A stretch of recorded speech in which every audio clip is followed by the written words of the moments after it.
Bienvenue au webinaire solaire thermique en logement individuel. Je m'appelle Sylvie Feugat, je suis directrice d'Envirobat Grand Est Arcade LQE.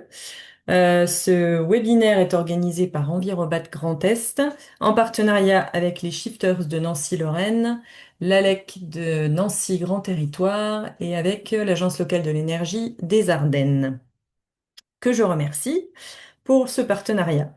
Je remercie également la région Grand Est, l'ADEME, au travers du programme Climaction, la FFB Grand Est et nos adhérents qui soutiennent financièrement cet événement. Alors, pour ceux qui ne connaissent pas Envirobat Grand Est, nous sommes un centre de ressources pour la promotion du bâtiment et de l'aménagement durable, un réseau de professionnels pour le bâtiment et l'aménagement durable. Nous organisons diverses conférences, colloques, visites d'opérations exemplaires. Nous organisons des formations, nous accompagnons les organismes de formation également. Nous faisons pas mal de fiches d'opération durables exemplaires régionales. Nous animons des groupes de travail autour de ces thématiques. Nous remontons les retours d'expérience et nous mettons à disposition un centre de ressources via diverses publications, lettres d'information et notamment un annuaire des professionnels de l'éco-construction et des organismes d'accompagnement. Nous sommes dédiés aux professionnels et maîtres d'ouvrage hors particulier, même si nous avons quelques actions comme celle d'aujourd'hui qui sont également à destination des particuliers, d'où le partenariat que nous avons fait avec les Shifters de Nancy et les agences locales de l'énergie. Nos cibles, ce sont tous les acteurs du cadre bâti, dont les architectes, les maîtres d'ouvrage, les entreprises du BTP, les organismes en lien avec le cadre bâti, et tout autre acteur qui s'intéresse à nos sujets. Nos thématiques sont sur le respect de l'environnement, l'adaptation au changement climatique, la lutte contre le changement climatique, la lutte contre l'épuisement des ressources et la biodiversité, mais également tout ce qui est qualité de vie, comme confort acoustique, confort d'été, confort d'hiver, confort visuel, la santé avec la qualité de l'air intérieur notamment, l'intégration dans le site et les notions d'économie et sociale qu'on peut retrouver dans le développement durable. Si vous êtes un professionnel, n'hésitez pas à rejoindre notre réseau Envirobat Grand Est. Et si vous êtes en Lorraine et Champagne-Ardenne, vous pouvez adhérer à notre association. Du coup, venons-en à notre webinaire et notre sujet du jour, qui est le solaire thermique. Donc, nous entendons souvent parler d'énergie renouvelable et notamment de panneaux solaires photovoltaïques pour produire de l'électricité. On parle beaucoup moins de solaire thermique, qui permet de produire du chauffage et de l'eau chaude sanitaire, alors que cette technologie très simple représente un réel choix écologique adapté aux besoins de résilience actuels. C'est pourquoi nous avons organisé ce webinaire afin de vous faire découvrir le solaire thermique ou de vous faire un point d'actualité sur cette technologie si vous la connaissez déjà. Donc au programme, nous commencerons par l'intervention de Francis Lacour, qui est artisan et vice-président coordinateur système thermique solaire et bois de Technosolar, qui est un réseau d'entreprises spécialisées dans l'énergie solaire. Francis abordera les thématiques.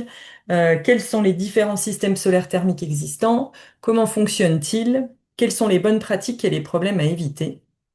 Quel coût? Avec quelques retours d'expérience. Puis, je donnerai la parole à Thibaut Dill, qui est conseiller France Rénov à l'ALEC Nancy Grand Territoire, pour nous parler des aides financières et des conseils à donner pour installer du solaire thermique chez soi. Puis nous finirons par un retour d'expérience d'un particulier ayant installé un système solaire combiné en Grand Est, qui est David Lewandowski. Je vous demanderai de patienter la fin des trois interventions pour que on puisse apporter des réponses à vos questions.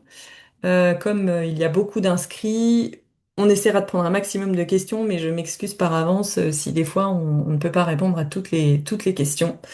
Euh, donc nous finirons par une conclusion par Thierry Pell, qui est référent du groupe de Nancy des Shifters Nancy-Lorraine. Euh, Avant de passer la parole aux différents intervenants, je voulais juste vous citer quelques actualités ou quelques ressources. La liste n'est pas exhaustive, mais il y a une grosse journée qui va être prévue au printemps 2026 à Metz sur le solaire thermique qui va être organisé par l'ADEME suite à un gros travail de fait avec un groupement de professionnels qui ont travaillé sur différentes fiches de retour d'expérience, des fiches types sur le solaire thermique et sur une enquête au niveau Grand Est sur les pratiques, les bonnes pratiques et les choses à modifier peut-être pour afin de dynamiser la filière sur le Grand Est. C'est pas destiné aux particuliers, j'ai bien un mix, du coup c'était à destination des professionnels et maîtres d'ouvrage hors particulier. Nous avons réalisé en 2016 une fiche de retour d'expérience sur 4 opérations qui ont mis des installations solaires thermiques pour l'eau chaude sanitaire. Donc vous pouvez la consulter sur notre site internet. On vous enverra le lien à la suite de l'événement. L'Agence locale de l'énergie des Ardennes voulait vous faire part que elle a développé un jeu coopératif qui s'appelle Je veux du solaire qui est adapté au grand public et aux élus. Pareil, vous aurez le lien vers la petite présentation de ce jeu si ça vous intéresse de l'organiser dans votre commune. J'ai également cité 2 ressources, un petit guide de l'ADEME à destination du grand public sur le solaire thermique et des vidéos publiées par l'agence Qualité Construction et ses partenaires dans le cadre du programme phare sur le solaire thermique, bonne pratique, qui font un petit peu le tour des différents systèmes du solaire thermique.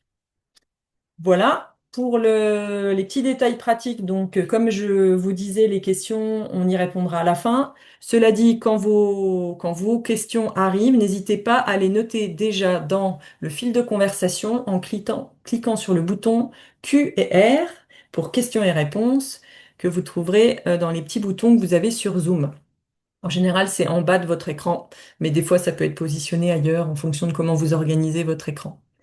Ce webinaire va être enregistré, du coup, une rediffusion sera disponible sur notre chaîne YouTube. Du coup, si vous ne souhaitez pas que votre voix soit diffusée dans le cadre du replay, mais merci de bien poser vos questions par écrit et ne demandez pas la parole pour poser votre question.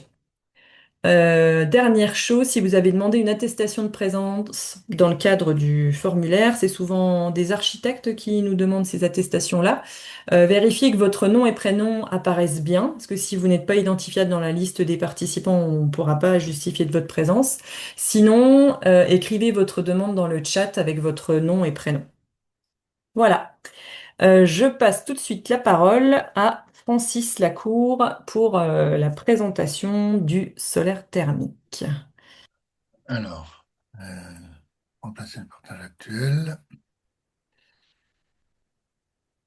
contenu. Est-ce que c'est bon? Ça arrive. C'est tout bon. Ok, donc bonjour à toutes et à tous. Alors, je vais déplacer ça.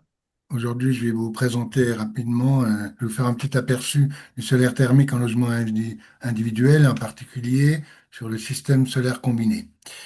Alors, je vais déjà me présenter. Francis Lacour, je suis installateur solaire et je suis en charge de la partie solaire thermique et bois comme vice-président de l'association Technosolar.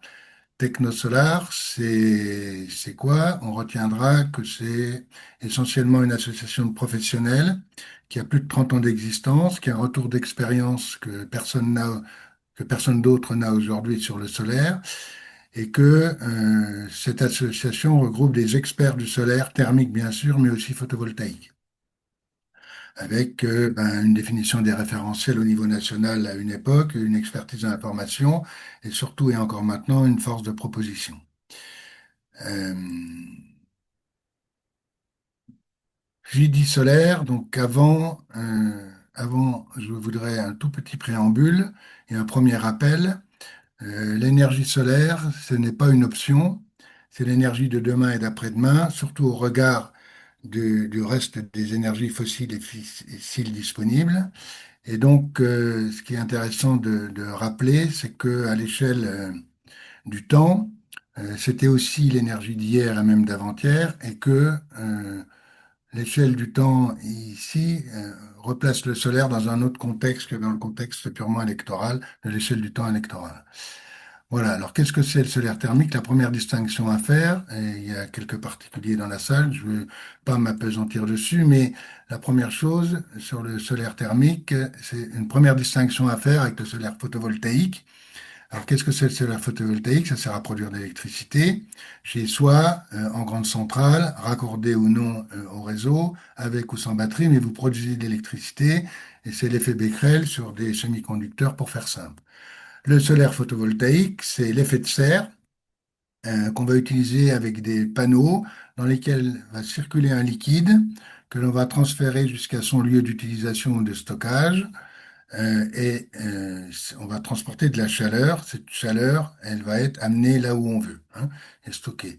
Alors, cette chaleur, elle est fabriquée par l'effet de serre à travers des panneaux solaires. On va retenir qu'il existe deux types de panneaux, des capteurs plans dits ventilés et des capteurs en tube sous vide. S'il y a des questions, j'y répondrai, mais vous pouvez retenir que les capteurs plans, c'est moins cher et c'est mieux en basse température, c'est-à-dire dans le résidentiel, que les capteurs à tube sous vide.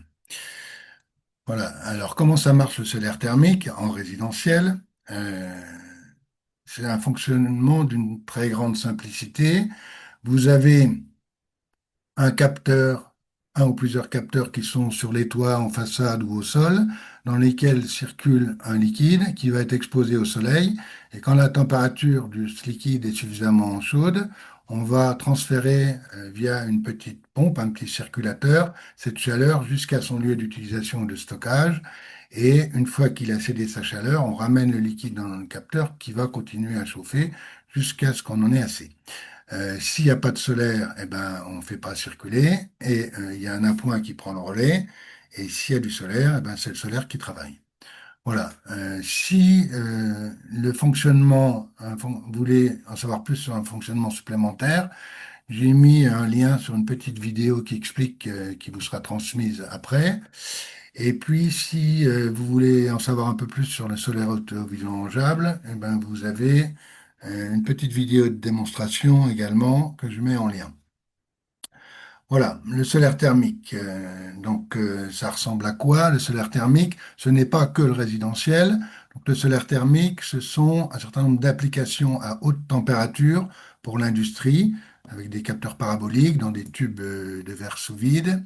Ce sont des applications thermodynamiques avec des miroirs orientables qui renvoient sur des tours qui fabriquent de la vapeur qui font tourner des turbines. Voilà, ce sont des réseaux de chaleur à haute température, ce sont des réseaux de chaleur à moyenne température. Et puis, c'est toute une partie liée au résidentiel, au tertiaire, qu'on appelle basse température. Voilà, mais attention, c'est pas parce qu'on dit basse température que ça chauffe pas. Basse température, c'est entre 40 et 100 degrés d'apport par le solaire. Euh, dans le résidentiel, à quoi ça sert? Il y a trois utilisations principales dans le résidentiel. La première, ça sert à chauffer des piscines. Alors, chauffer une piscine, comment on fait? On met ce qu'on appelle des tapis moquettes. Ce sont des tubes en polyéthylène noir à côté de la piscine ou sur un toit, pas loin. Et puis, on dérive l'eau de la piscine. Et quand il y a du soleil, ça fait chauffer. On gagne 5 à 10 degrés dans l'eau de la piscine comme ça. En gros, on a une surface qui est deux fois celle de la piscine et on réussit à maintenir 5 degrés de plus par temps ensoleillé. Bon, mais c'est pas avec ça qu'on va sauver la planète. Donc, il y a d'autres utilisations. L'utilisation qu'on connaissait principale, c'était la préparation d'eau chaude sanitaire. C'était un usage basique qui est en train de se faire détrôner par les systèmes solaires combinés. Mais pour faire de l'eau chaude sanitaire, on a en gros un panneau, comme sur cette photo là à gauche, ou deux panneaux, comme sur le petit collectif à droite, où on a quatre systèmes solaires individuels. Et puis on a un ballon qui est un peu plus costaud que les ballons électriques et qui est beaucoup mieux isolé. Et puis on va, dans ce ballon, préparer l'eau chaude sanitaire.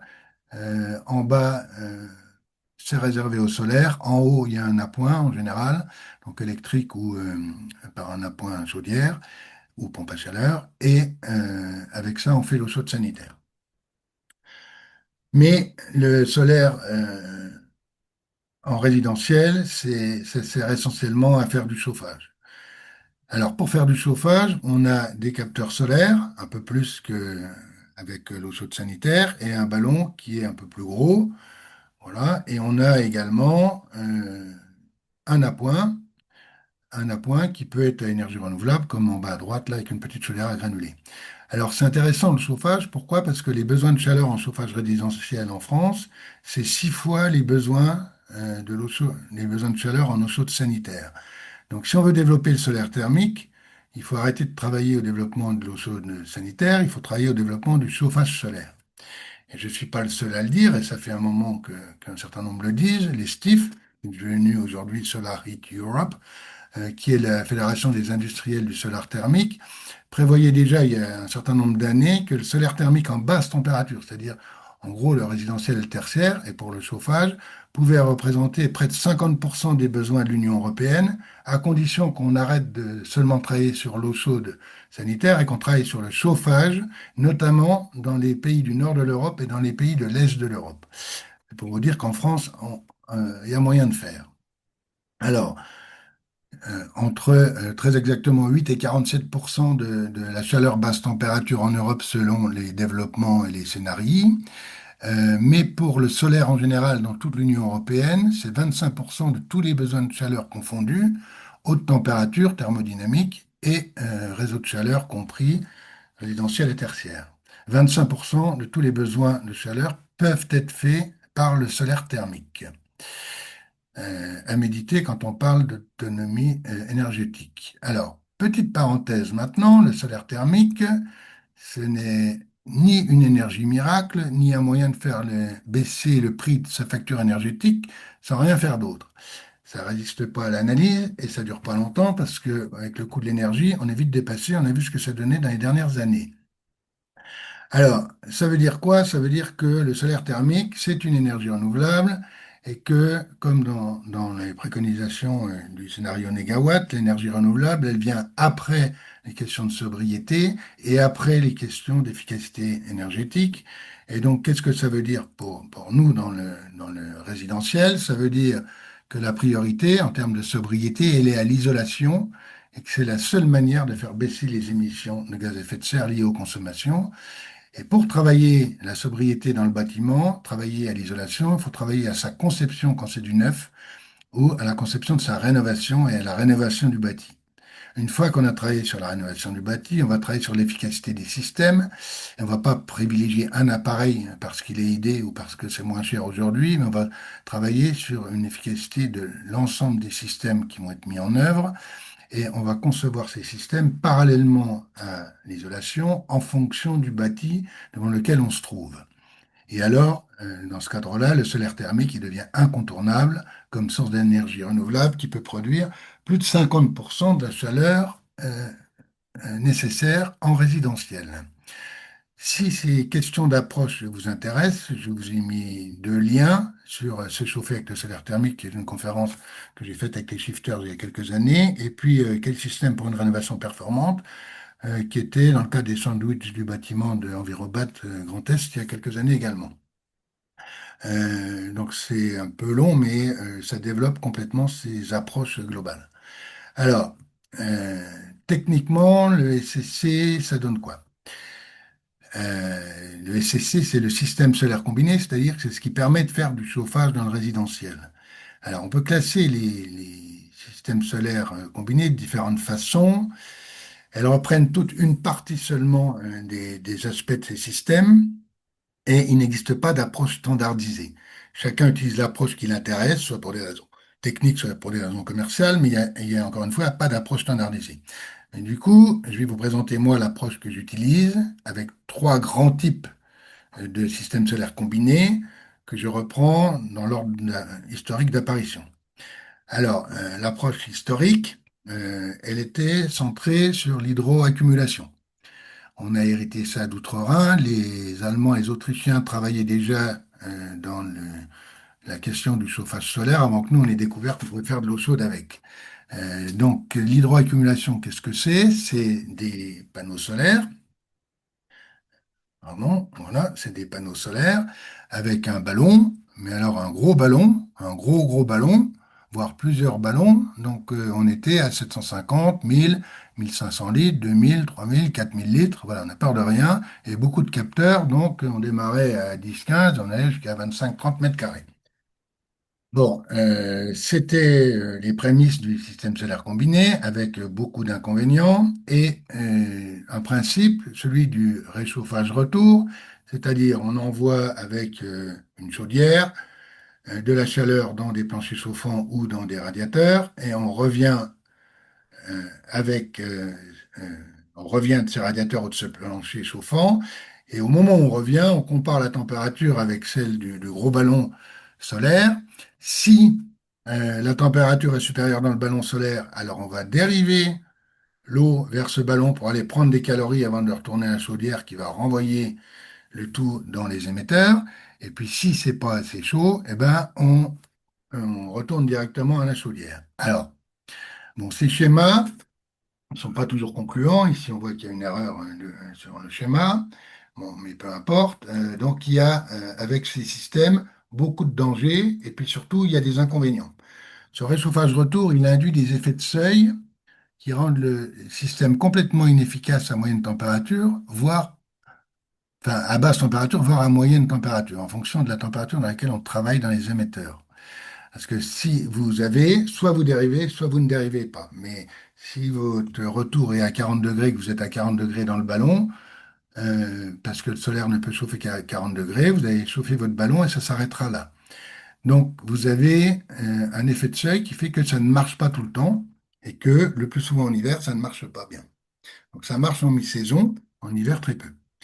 Ensuite, vous avez des mélanges des retours à différentes températures qui sont contre-productifs et qui cassent le rendement solaire de manière considérable, ce qui fait qu'on arrive à certaines installations qui consomment plus avec du solaire que sans solaire. Ne rigolez pas, c'est vrai, ça a été étudié dans l'étude Sol Combi 2 dont je vais vous parler un peu après. Donc, quand les schémas hydrauliques sont mal conçus, euh, quand, et notamment on retrouve chez certains constructeurs des schémas hydrauliques qui sont complètement aberrants, quand on introduit beaucoup de matériel souvent inutile, intermédiaire, ben on casse les rendements et c'est assez catastrophique. Voilà, ça c'est la première approche. Une deuxième approche, qui est une approche intégrée, elle nous provient de l'histoire de Clipsol, qui était un fabricant français, aujourd'hui disparu, qui a innové avec ce qu'il a appelé le plancher solaire direct, avec un travail du solaire non plus sur les retours de chauffage, mais sur les départs, et on envoyait un chauffage de dalle, d'une grosse dalle, on stockait la chaleur dans la dalle. Donc, on envoie du glycol, un liquide antigel dans les capteurs, qui va directement chauffer la dalle et qui revient dans les capteurs et qui chauffe la dalle, etc. Donc, on a une capacité thermique beaucoup plus importante et du coup, on avait ce qu'on appelle ces planchers solaires directs. Mais bon, avec un certain nombre de limites, notamment autour du confort, qui était un petit peu, enfin, qui était très compliqué, qui n'a pas été pris en compte. Alors, un ancien ingénieur de Clipsol, Olivier Godin, a mis au point un système compact à partir de ce plancher solaire direct. Et son idée était de regrouper toutes les fonctions des appareils dans un seul système dont les organes et la gestion étaient complètement centralisés. Alors, vous voyez ce que ça donne, une armoire avec les appareils de distribution centralisés, toutes les pompes, toutes les vannes, tout est là, avec un cœur de système qui est un automate et qui va régler tout ça. Alors, le système, ça donne quoi? Ça donne cette armoire-là, bien sûr, qui est le cerveau, mais ça donne bien évidemment des capteurs. Et là, on n'a plus autant de capteurs qu'avec l'hydroaccumulation, on n'a pas autant de besoins. Avec un ballon qui est de 400 litres, avec un ballon d'eau chaude et qui sert de tampon pour le solaire. Et puis un appoint qui est souvent une chaudière gaz au départ et qui a évolué et qui devient un appoint avec ici en haut sur cette photo, chaudière à granulés avec un ballon tampon d'accumulation, donc un deuxième ballon. Pour pas le nommer, c'est Solissart qui représente aujourd'hui, avec ses fonctions regroupées avec tout le système, qui représentait il y a 3 ans 80% de tous les systèmes solaires combinés vendus en France dans le résidentiel. Donc, c'est pas rien. En termes de schéma, qu'est-ce que ça donne? On voit ici que on a un schéma beaucoup plus simple avec un liquide qui circule et qui va dans les émetteurs et on prend la température du liquide. S'il n'y a pas assez, on ajoute juste ce qui manque pour l'appoint. On va dans les émetteurs et on refait tourner dans le capteur solaire. C'est assez simple.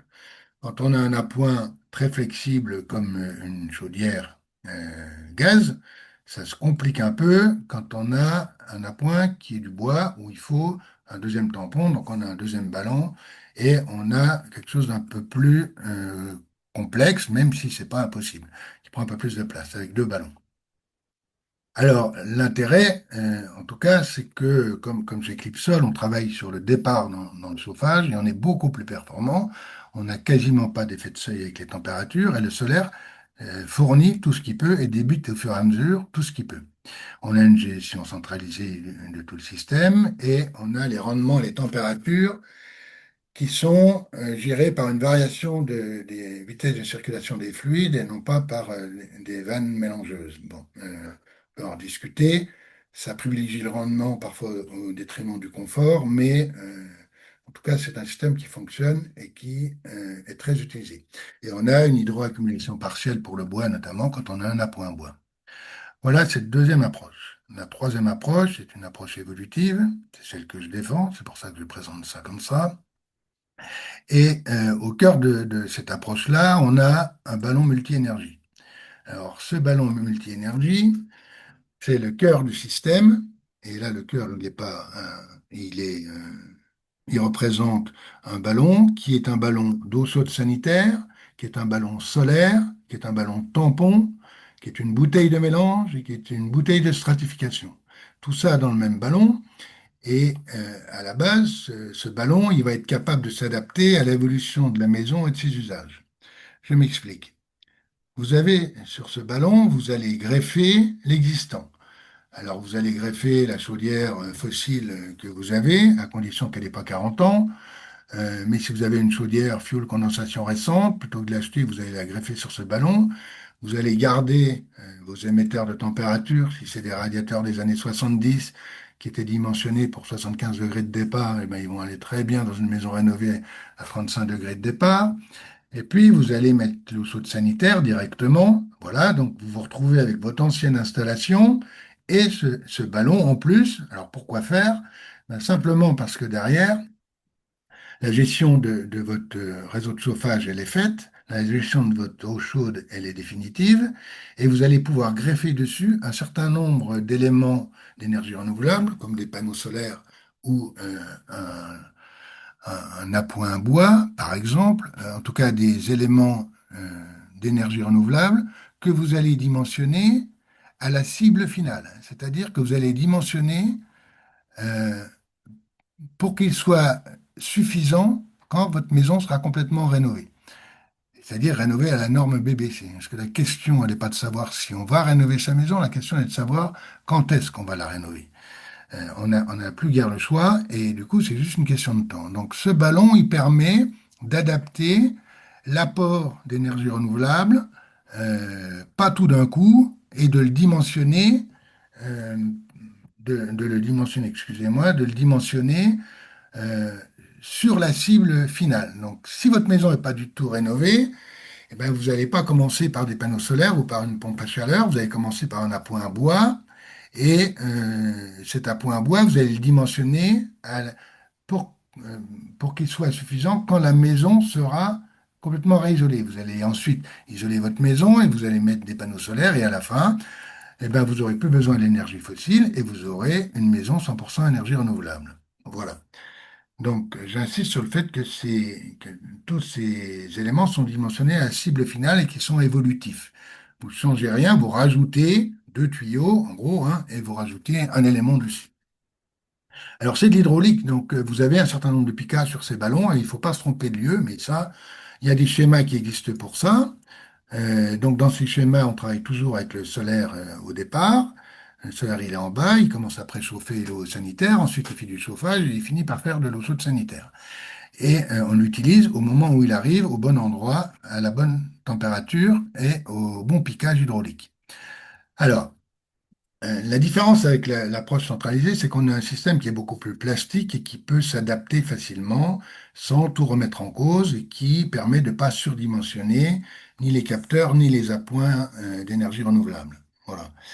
Alors, il existe là-dessus des schémas sur à peu près toutes les situations possibles. Je crois qu'il y en a 17.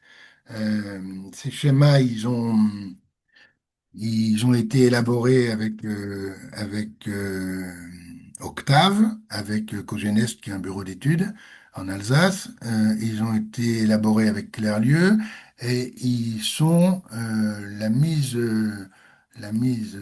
sous schéma d'installations existantes, certaines depuis 20 ans. Donc, c'est pas des choses qui sont sorties de bureaux d'études ou de cerveaux comme ça. Ce sont euh, des récupérations d'installations qui fonctionnent en énergie renouvelable et qui fonctionnent depuis longtemps. Voilà, c'est Octave qui a l'usage de ces schémas. C'est la SEM Octave qui a l'usage de ces schémas. Alors, quelques exemples sur le terrain.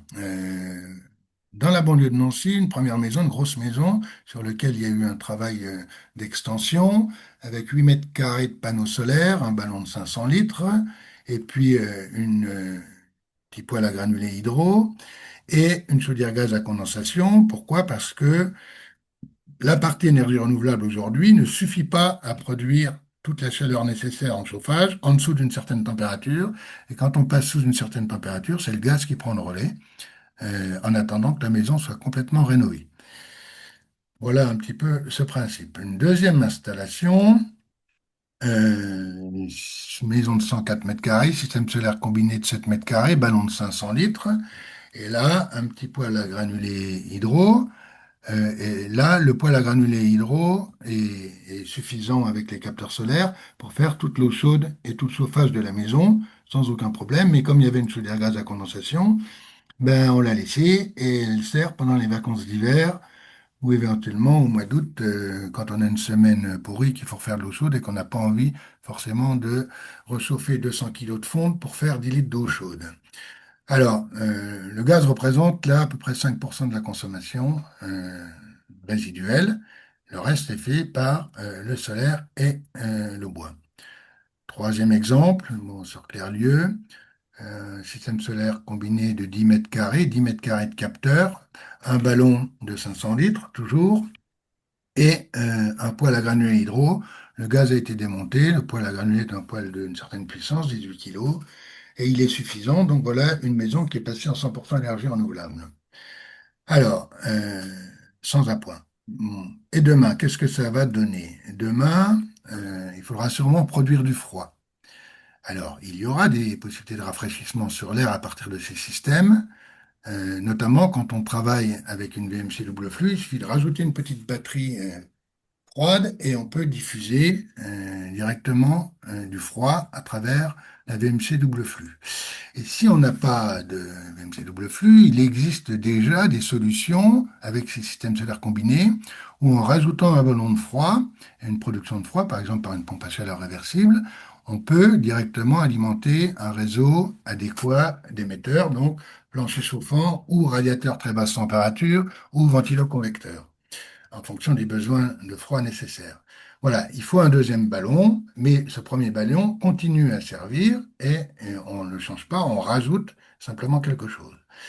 Alors, ça serait bien qu'on ait un seul ballon pour tout faire. Ça existe quand on fait de l'eau chaude, solaire seulement, sans chauffage. On a des ballons qui combinent un réservoir d'eau chaude en haut, un réservoir d'eau froide en bas. Ce ballon n'existe pas avec des systèmes solaires combinés. Euh, Tout simplement parce qu'il n'y a pas de demande. Je ne sais pas qui en demande à part moi peut-être, mais il n'y a pas de demande, donc il n'y a pas de solution technique. Voilà. Alors maintenant, qu'est-ce qu'on produit aujourd'hui avec un système solaire combiné en résidentiel dans une maison? Une étude a eu lieu il y a une quinzaine d'années, peut-être plus maintenant, parce que le temps passe, je ne sais plus exactement, entre 15 et 20 ans. Solcombi, donc, qui a été faite par l'Institut national de l'énergie solaire et qui a mesuré un certain nombre d'installations solaires thermiques en chauffage solaire. On voit que la plupart des installations se situent entre 20 et 40% d'économie d'énergie, avec quelques pointes à 50, les verts c'est à part, c'est du Solisart après, et certaines sont nulles, c'est-à-dire proche de zéro, il y en a même une qui consomme plus avec du solaire que la moyenne des consommations sur 10 ans qui avait été prise pour cette étude. Donc on voit bien que dans les schémas qu'on va faire et dans les propositions techniques qu'on va faire, il y a une importance, il y a une grande importance en fonction de comment on va travailler en solaire.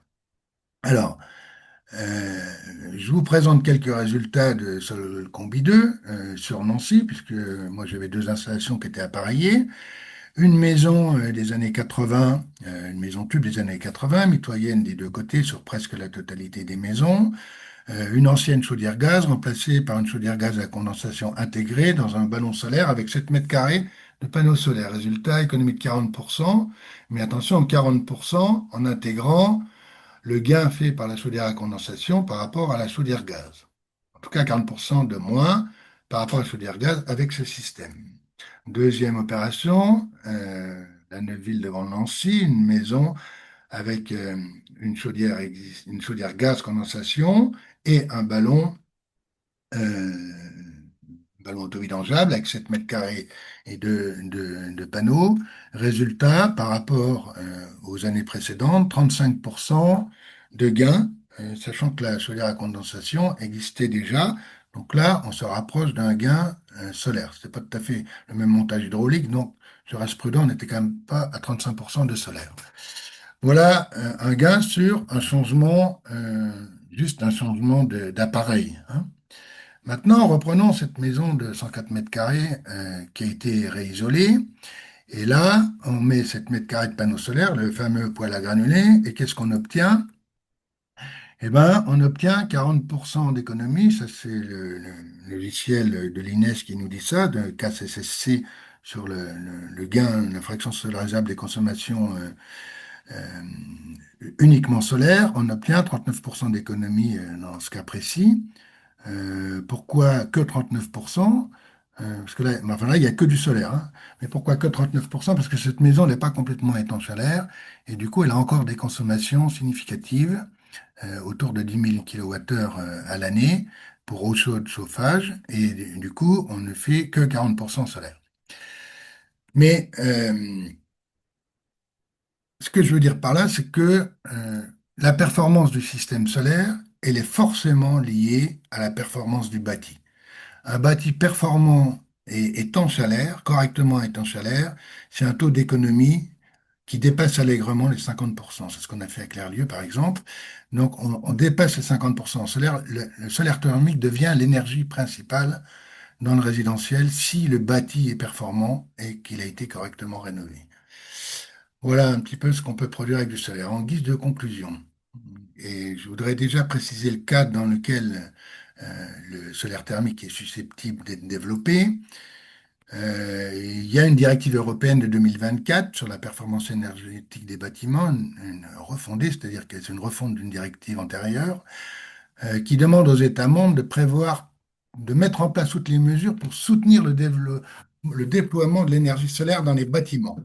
Alors Thibault, il nous dira peut-être ce qu'il en est des aides après au niveau de l'État sur ces questions-là, mais voilà ce que demande l'Union européenne depuis 2024. Ça a donné le Building Act en Allemagne, ça a donné un certain nombre de choses. En France, ça sera un peu plus tard. Ça sera, euh, Ça sera certainement lié à la PPE. À l'échelle de la France, qu'est-ce qu'on a? On a une loi énergie-climat, la loi climat et résilience, la loi de programmation sur l'énergie et le climat avec la stratégie française d'énergie et de climat, la stratégie nationale bas carbone, la programmation pluriannuelle de l'énergie. Tiens, celle-là, je m'arrête dessus parce que qu'est-ce qu'elle dit, la PPE, la dernière?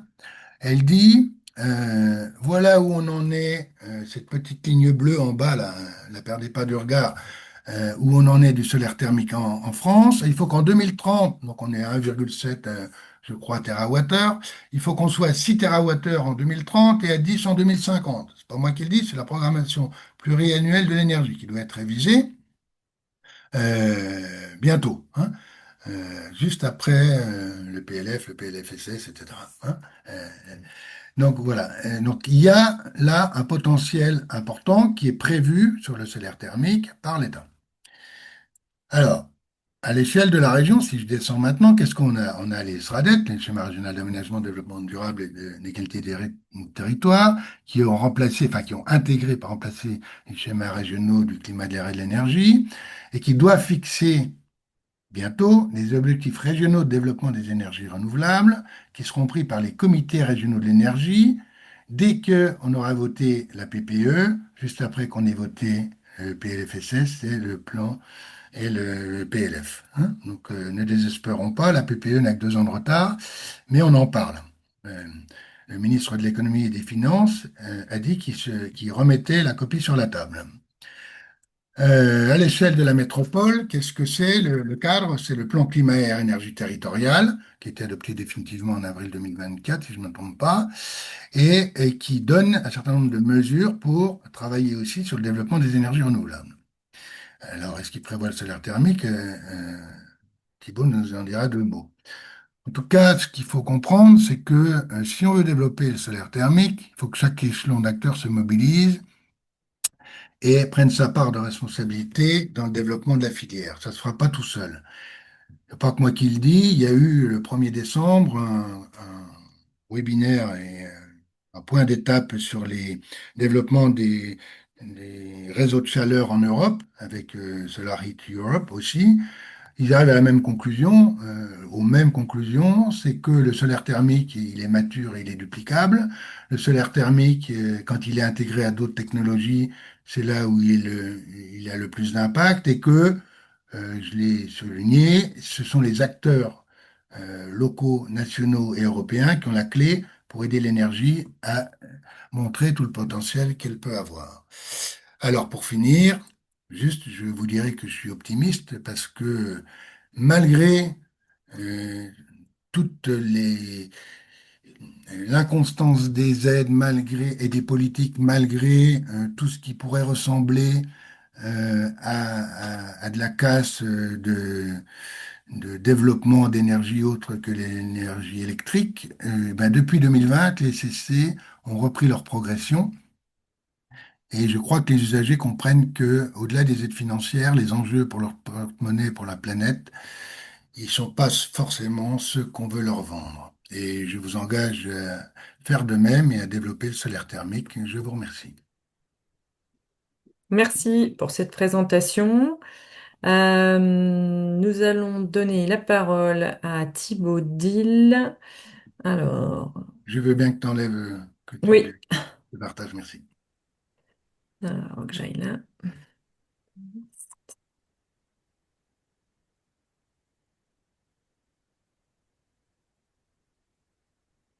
C'est bon, Thibaut, tu peux partager ton écran.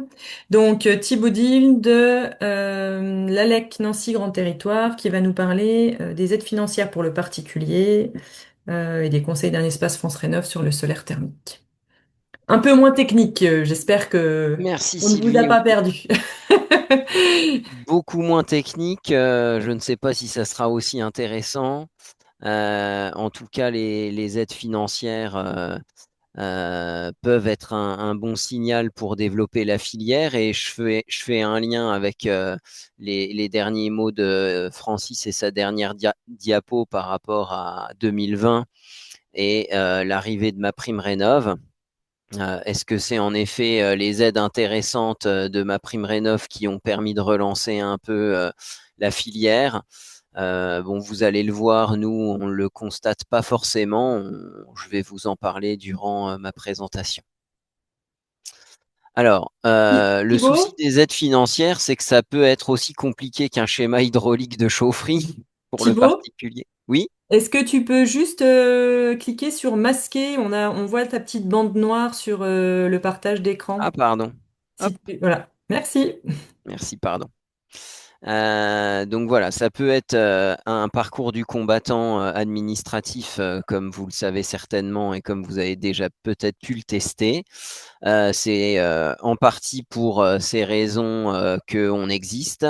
Les espaces Conseil France Rénov que vous trouvez partout en région Grand Est peuvent aider les ménages, mais aussi les professionnels à rédiger un devis et une facture conforme et à accompagner les ménages dans les différentes démarches dans le bon timing.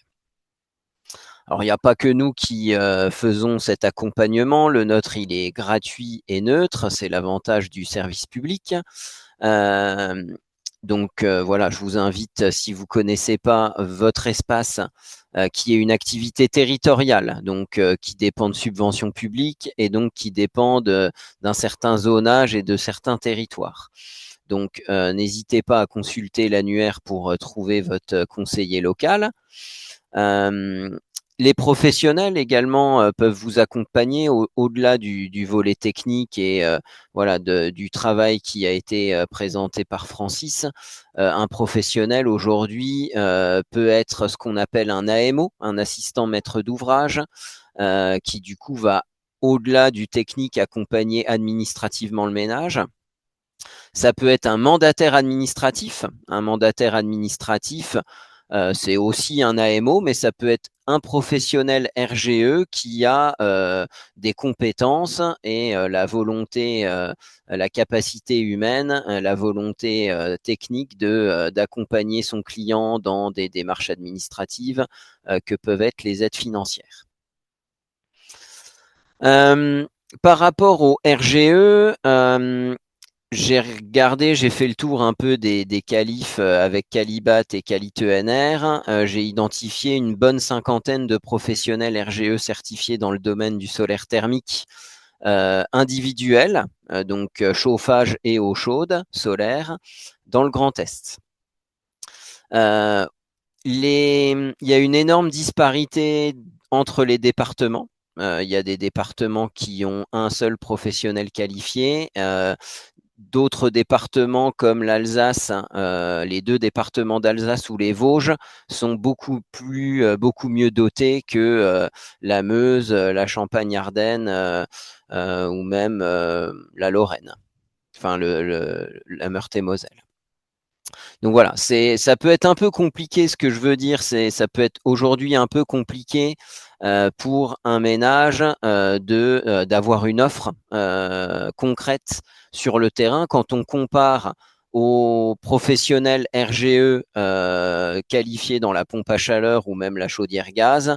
C'est divisé par 10 hein, là, le nombre de qualifiés, je pense. Bon, c'est peut-être même plus.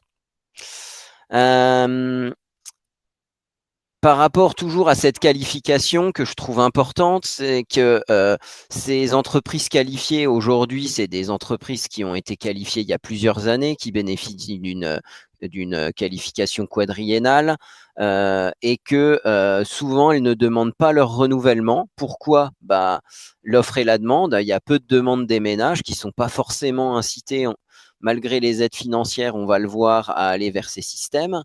Et qui ont du mal à déposer un dossier de renouvellement avec suffisamment de chantiers de référence. En tout cas, ça peut être un élément.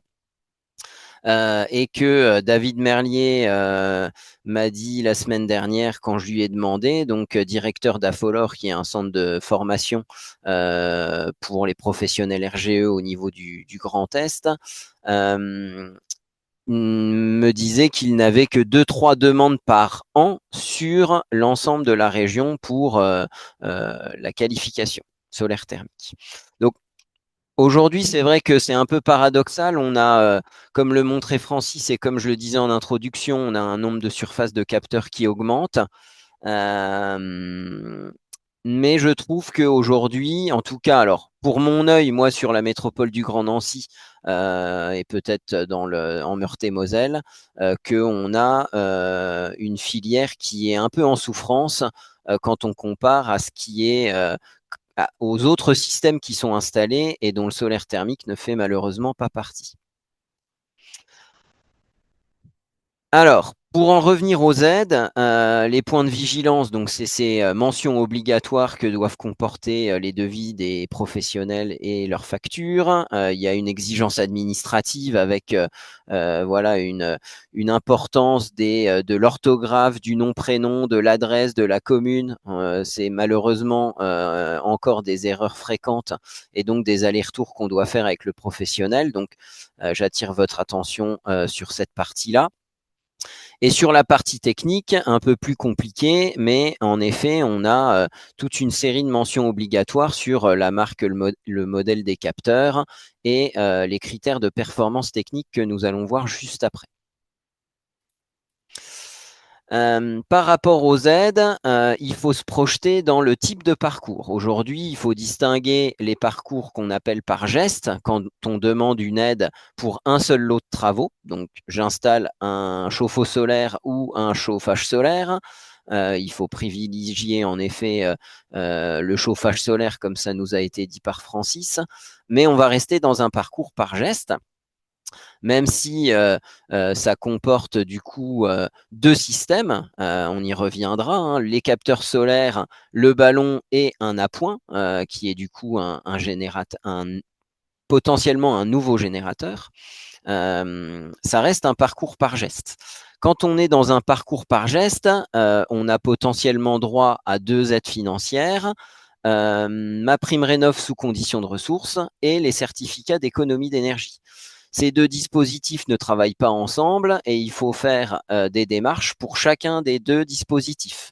Donc à chaque fois, créer un compte pour les deux quand on est éligible aux deux, créer un dossier travaux et tout ça avant de s'engager dans le devis, tout du moins pour les C2E. Ma prime rénov demande à avoir un dépôt de dossier avant de commencer les travaux.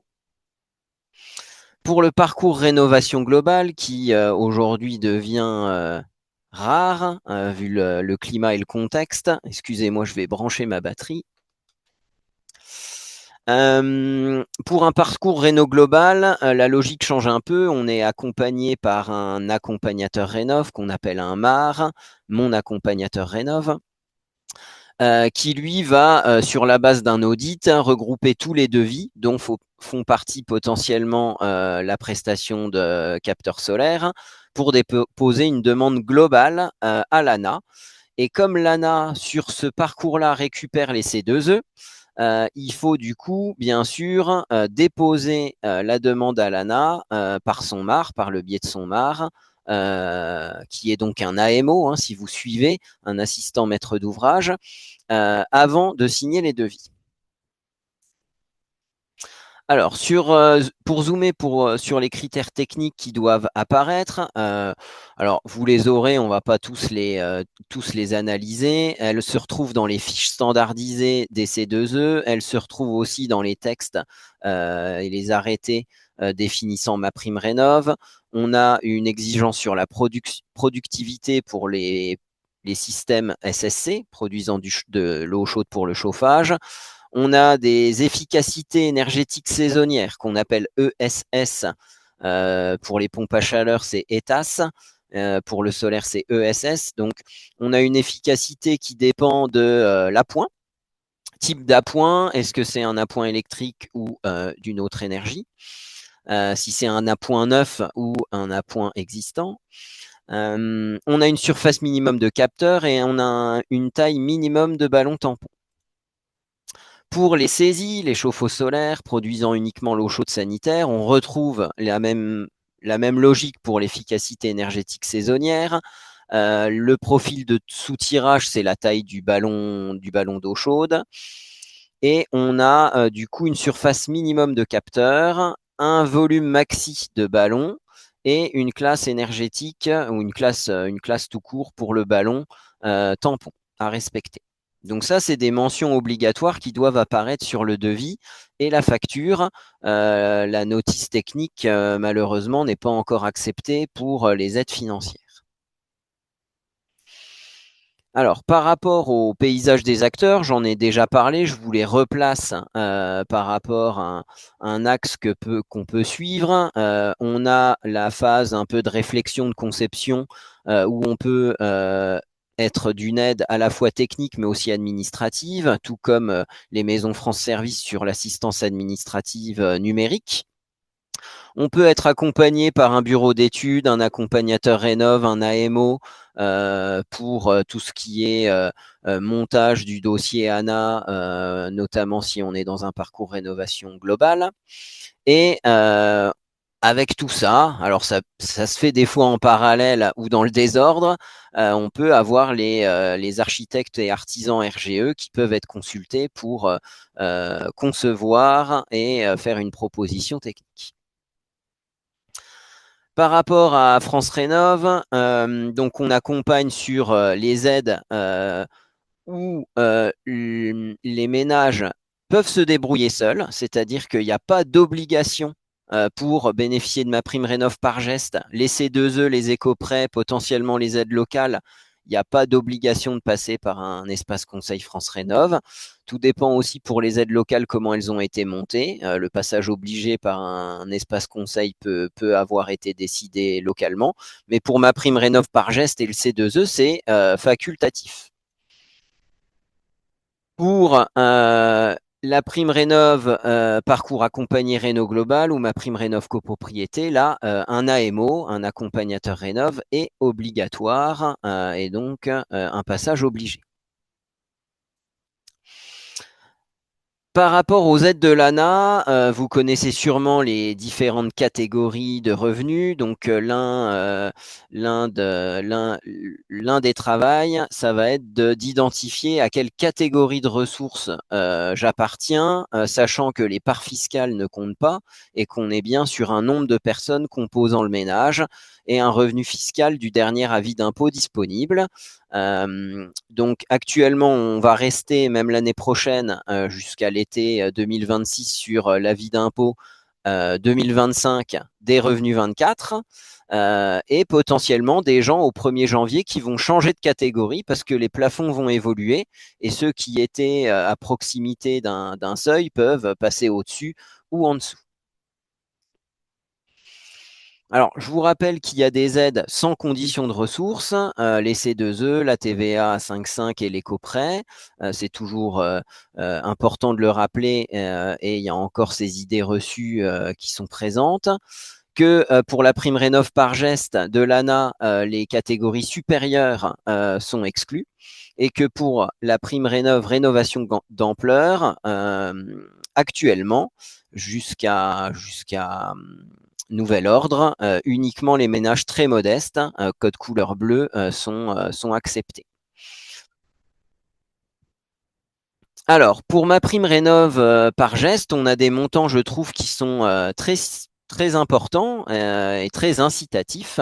Donc, vous voyez, pour les plus modestes, on a des primes forfaitaires de 10 000 euros sur un système solaire combiné pour le chauffage, 8 000 euros pour un modeste et 4 000 euros pour un ménage en catégorie intermédiaire. Pour les chauffe-eau solaires, on a aussi quelque chose d'intéressant, de 4 000 pour un très modeste jusqu'à 2 000 pour des revenus intermédiaires. Ce qui explique, et c'est là que je vais faire une petite parenthèse par rapport à la courbe, pourquoi peut-être depuis 2020, il y a eu une relance de la filière et des installations. Moi, ce que je peux constater malheureusement quand je demande les chiffres à l'ANA du parcours par geste, c'est qu'on a en effet plusieurs dossiers de solaire qui apparaissent dans les lignes et dans les stats. Pourquoi? Parce qu'on a des aides incitatives. Malheureusement, c'est toujours les publics très modestes qui sont ciblés parce que les aides sont les plus intéressantes et peut-être, voilà, encore une fois, les plus incitatives. Par contre, moi, le constat que je fais et la peur, la crainte que j'ai, c'est que ce n'est pas proposé systématiquement et généralement par des installateurs et chauffagistes locaux. Et je crains que ce soit des offres commerciales que certains vendeurs d'aides proposent à des ménages modestes et très modestes parce qu'il y a des aides derrière. Alors voilà, après, c'est comment sont faites les installations, par qui vraiment sont-elles faites et dans quelles conditions sont-elles réalisées et quelle est la réelle performance du système. Voilà, ça reste un questionnement. Je vais juste rappeler que pour le chauffage solaire combiné, l'appoint est obligatoire, c'est-à-dire qu'on ne peut pas cumuler sur une installation où l'appoint serait neuf deux aides forfaitaires. Ça vaut aussi pour les C2E. On ne peut pas cumuler une aide sur une pompe à chaleur avec un système solaire combiné. On aura une seule aide et c'est aussi pour ça que l'aide sur les systèmes solaires combinés est plus intéressante parce qu'elle combine une aide sur deux systèmes finalement. Ça peut être une explication. Euh, alors, très rapidement, parce que je pense que j'ai plus beaucoup de temps sur le parcours rénovation d'ampleur, voilà, on ne sait pas encore s'il va être réouvert en 2026 pour les catégories de revenus autres que très modestes. Les plafonds de dépenses ont baissé, hein, sont passés de 70 000, 55 000 à 30 et 40 000 euros. Donc, moins incitatif. On remarque sur le terrain qu'il y a beaucoup moins de dossiers qui sont déposés. On revient sur un montant d'aide pratiqué dans les années précédentes avec le dispositif historique de l'ANA, qui était déjà sur un plafond de 30 ou 35 000 euros. Donc moins de dossiers, mais dans lesquels, si c'est réouvert, on pourrait intégrer du solaire thermique. Sur le C2E, vous connaissez le principe. On a deux fiches d'opérations standardisées, même trois, parce qu'il y en a deux sur le solaire, sur le chauffage solaire, SSC. La barre TH133 est toujours celle d'actualité et sera toujours celle d'actualité pour le coup de pouce chauffage qui sera renouvelé pour la prochaine période des C2E qu'on appelle la P6, qui courra jusque 2030.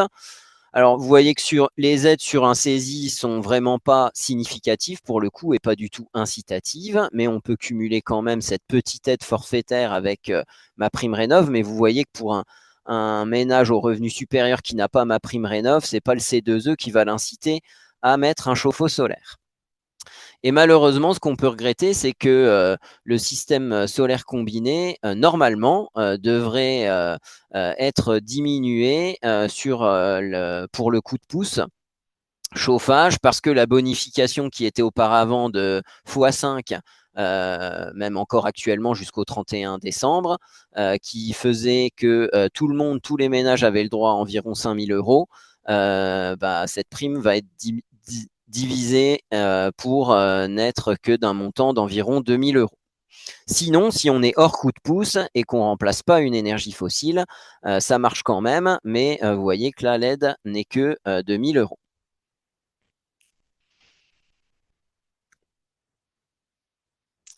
Alors, le solaire thermique peut être intégré dans un éco-prêt, hein. Il y a même un bouquet de deux actions qui peut être, enfin non, je dis des bêtises, un bouquet d'une action donc c'est 15 000 euros, hein. Il faudrait faire un autre lot d'isolation pour avoir le droit à 25 000 euros, mais seul un système solaire peut permettre d'ouvrir un éco-prêt à 15 000 euros sur 15 ans. Et j'en ai terminé. Merci à tous.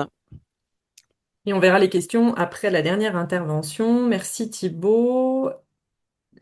Du coup, j'arrête ton partage. Et donc, on finit par la dernière intervention avant les questions. Donc, je donne la parole à David Lewandowski, donc, qui est particulier, qui a posé un système solaire combiné chez lui. Donc, pour avoir un petit retour d'expérience bien concret. C'est bon, on voit bien ton diaporama. Ok, merci, bonsoir. Donc voilà, je viens après les experts pour vous présenter mon projet d'installation de système solaire combiné. Donc euh, il s'agit en fait d'une construction neuve qui est située sur la commune de Tressanges en Moselle. Donc sur la carte, vous voyez qu'on est vraiment situé tout près de la frontière luxembourgeoise, dans la banlieue de la commune de Thionville. On est donc sur un secteur qui est tendu au niveau immobilier et j'en profite pour remercier la commune de Tressanges qui nous a permis de bénéficier d'un tarif attractif dans un lotissement communal. Et donc c'était vraiment l'occasion de les remercier parce que sans ça, on n'aurait pas pu s'installer là-bas, près de notre famille. Euh, donc Ce projet, c'est un projet qui est un peu particulier par rapport aux voisins dans ce lotissement. On a vraiment voulu pousser assez loin, le plus loin possible, en fait, tous les conseils qu'a donné Francis Lacour au début de son intervention, et notamment, voilà, faire attention d'abord aux consommations d'énergie du bâtiment en travaillant l'isolation et en allant aussi potentiellement exploiter la chaleur du soleil au travers des fenêtres en ayant une approche bioclimatique. Et donc, pour les voisins, quand on nous cherche dans le lotissement, on nous dit bah, c'est la maison de travers. Ah oui, oui, c'est la maison de travers, oui, on connaît, c'est là-bas. Effectivement, donc on a voilà été au maximum des possibilités de règlement du lotissement pour pouvoir donc exposer la maison correctement par rapport au sud et puis travailler les ouvertures pour ne pas en mettre du côté nord et puis avoir des petites fenêtres sur les côtés qui surchauffent et puis des belles baies sur le sud, donc il y a 12 mètres carrés sur le sud. Et on en a profité aussi pour mettre en place une installation solaire. Donc vous voyez les 4 panneaux sur la photo à droite, 4 panneaux qui sont intégrés en toiture.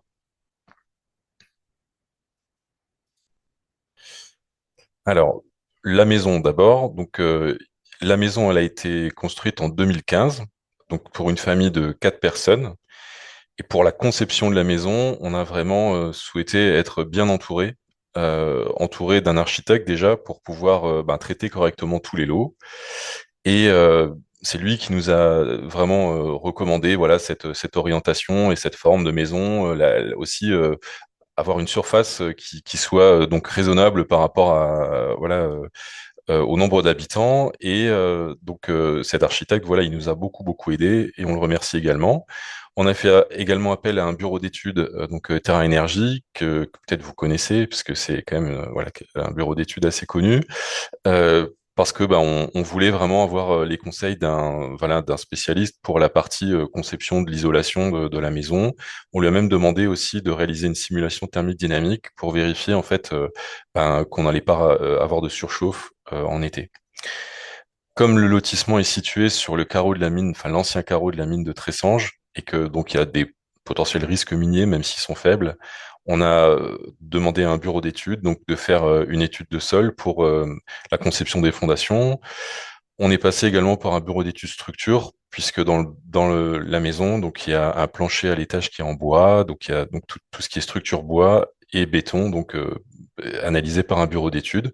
L'idée étant vraiment de respecter toutes les règles et de maîtriser tous les risques possibles et imaginables. Donc cette maison, elle est sur 2 étages. Il y a donc 125 mètres carrés habitables. À l'époque, donc le permis de construire a été déposé du temps de la réglementation thermique 2005.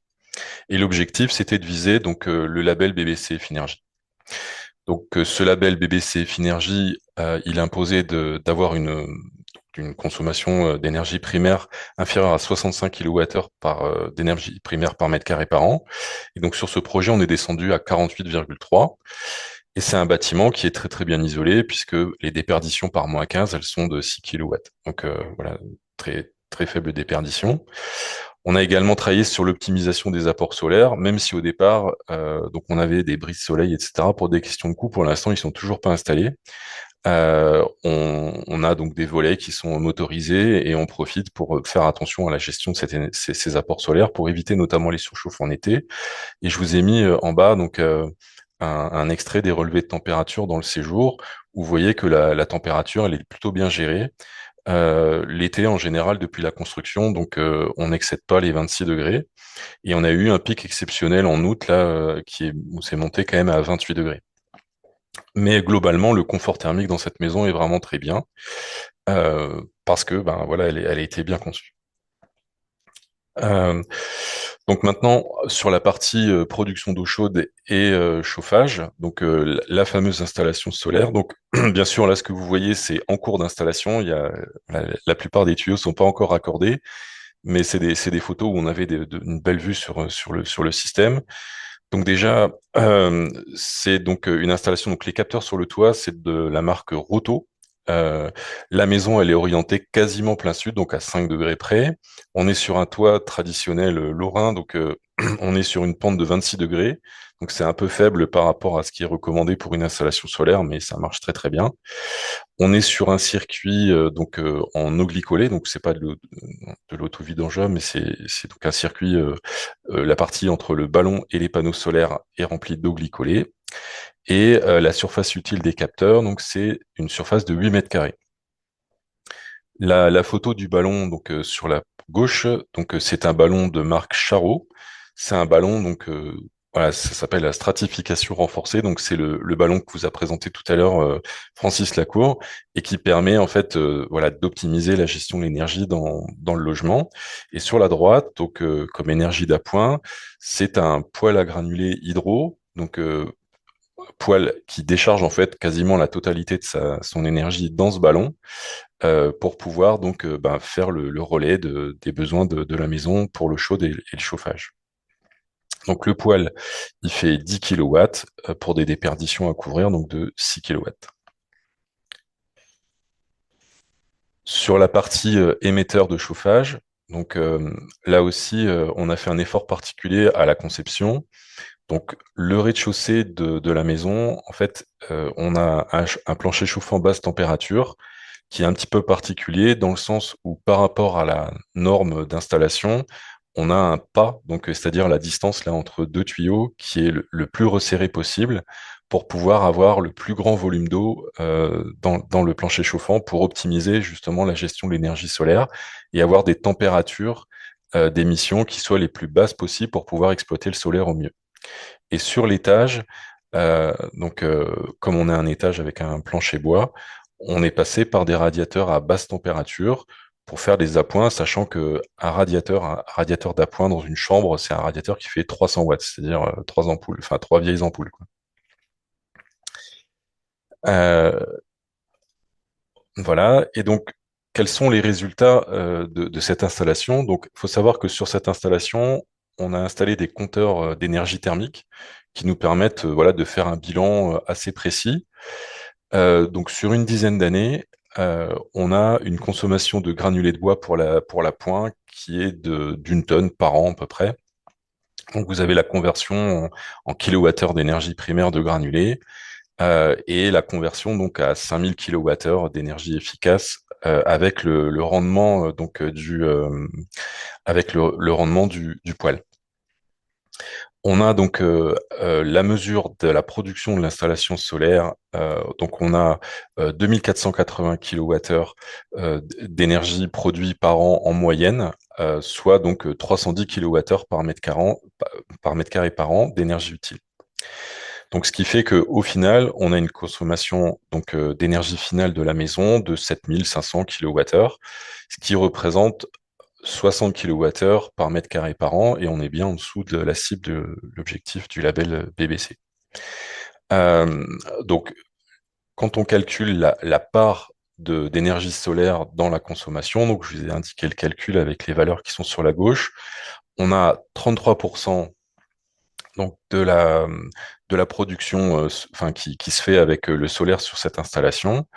Et à titre indicatif, donc par simulation sur le logiciel donc KCCC de l'INES, on voit que on pourrait monter jusqu'à 45% de fractions solarisables sur ce logement, ce qui veut dire qu'il y a encore de potentielles pistes d'optimisation et je sais d'où elles viennent, quoi. Donc aujourd'hui, par exemple, sur cette installation, il y a encore des possibilités d'optimisation parce que j'ai pas fini de réguler la température d'eau dans le départ chauffage, par exemple. Euh, et donc, très rapidement, moi, ce que je voulais vous dire sur le solaire thermique, c'est vraiment un bon choix, c'est-à-dire qu'on ne le regrette pas. Aujourd'hui, le fait d'avoir privilégié le système solaire combiné, on voit qu'effectivement, c'est générateur d'économie d'énergie et quitte à installer ce type de système, vaut mieux préférer le SSC, comme le disait tout à l'heure Francis Lacour. C'est vraiment un système qui est parfaitement complémentaire du bois énergie, ce qui fait que lorsque les beaux jours arrivent, on n'a plus du tout besoin de la pointe, ce qui fait qu'au final, on économise le poêle à granulés qui n'a pas besoin de s'allumer pour produire quelques litres d'eau chaude. On a un grand confort thermique dans ce logement. Vous avez vu les courbes de température qui sont bien lisses dans la diapositive précédente. Vous avez une grosse inertie sur l'installation, également liée à l'isolation extérieure et à toute la masse de béton du plancher et des murs qui rendent voilà, ce logement très confortable. On a de faibles charges de chauffage. Je vous ai indiqué tout à l'heure 400 euros par an de granulés de bois et c'est tout. Et c'est vraiment très très très sympa voilà, d'avoir ce type de facture. On est sur une installation qui est vraiment fiable et qui nécessite peu d'entretien. Aujourd'hui, j'ai juste eu un vase d'expansion, mais pas sur la partie solaire, donc pas de travaux particuliers depuis 10 ans sur cette installation, juste simplement une surveillance régulière. On est sur une installation qui est pilotable, c'est-à-dire que grâce à la régulation, on a vraiment à avoir le confort qu'on souhaite et c'est une installation qui reste vraiment très très souple. Et en plus, ce que je voulais dire, c'est qu'on a aussi la possibilité d'exploiter l'eau solaire sur la machine à laver ou le lave-vaisselle en installant des kits pour pouvoir envoyer directement de l'eau chaude solaire et encore optimiser ses consommations. Donc nous, on a un kit comme ça sur le lave-linge. Pareil, ça fonctionne très très bien et je recommande à tous ceux qui mettent du solaire d'utiliser ce type de kit.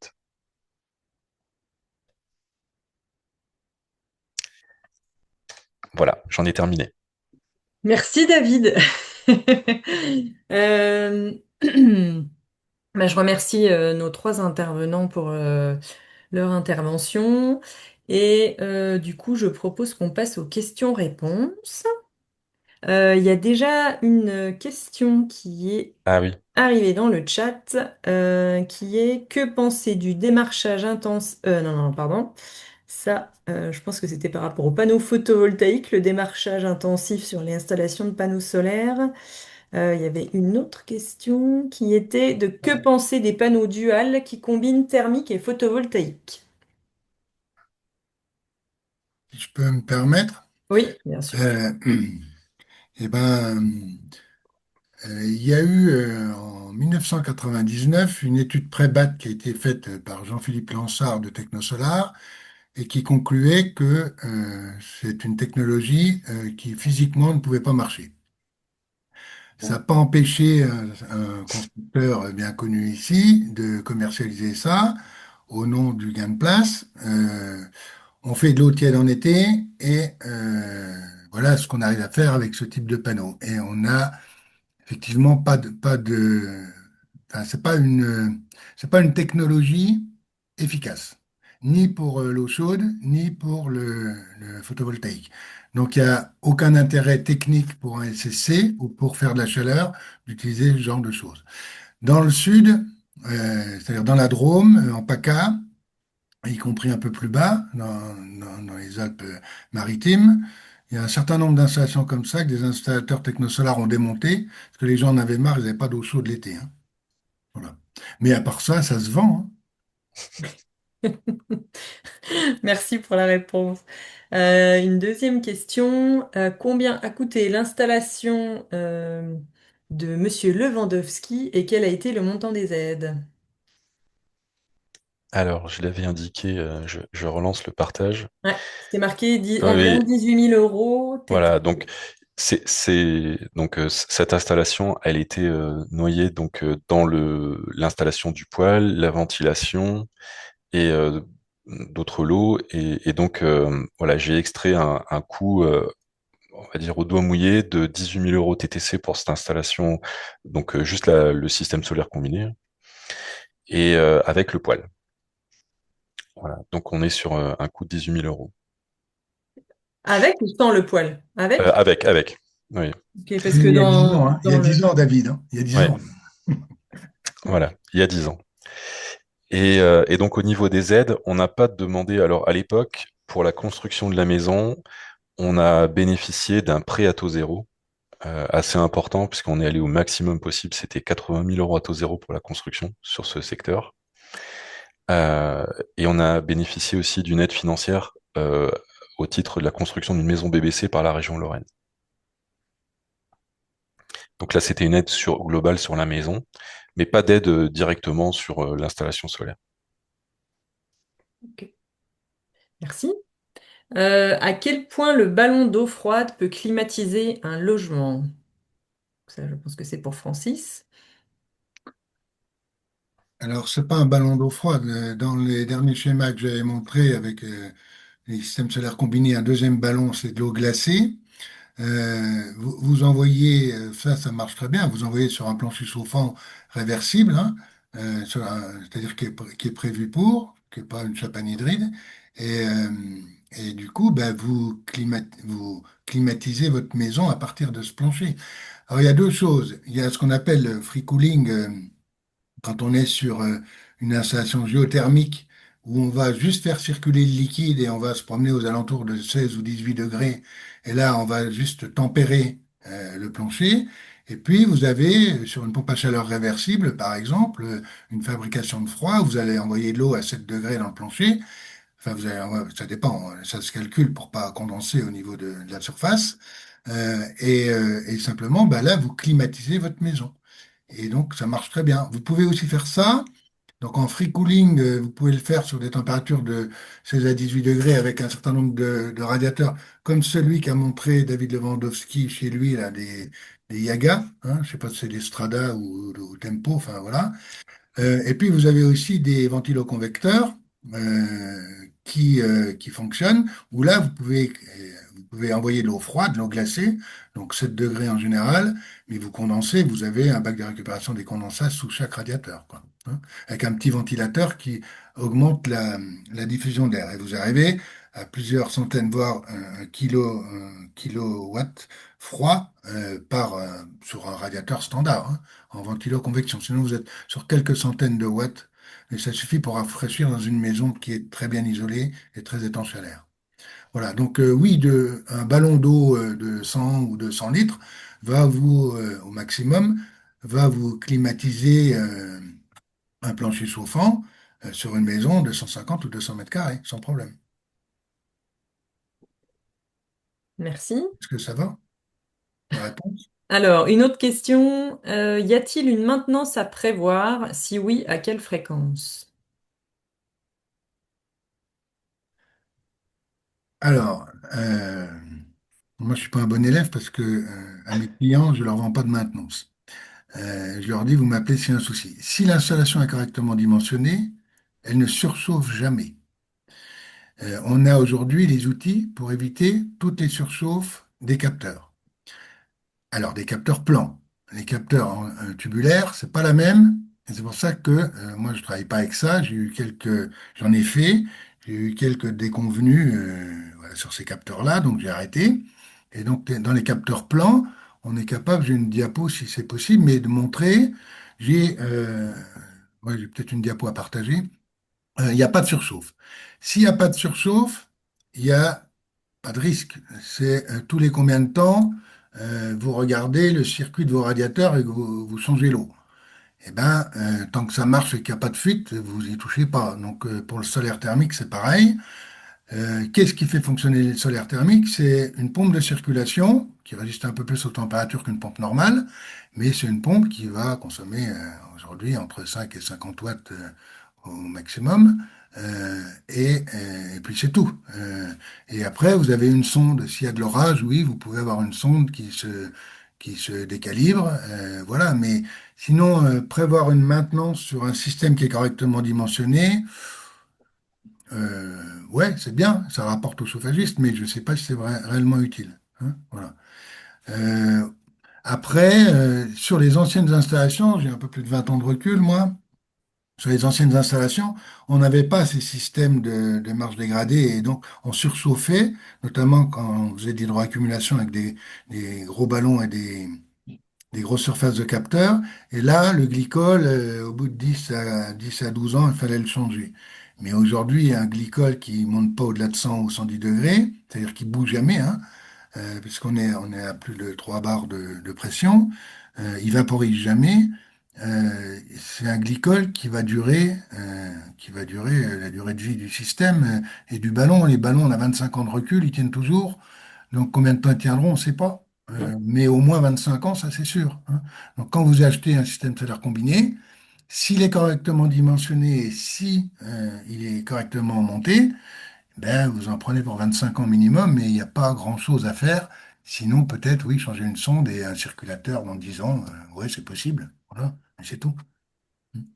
En complément, est-ce que pour voir en fait s'il peut y avoir des problèmes, ça peut peut-être être intéressant de faire un petit suivi de la production annuelle pour voir si des fois il y a une grosse baisse, peut-être que c'est là qu'il faut peut-être faire intervenir quelqu'un pour vérifier s'il n'y a pas un problème sur le circuit.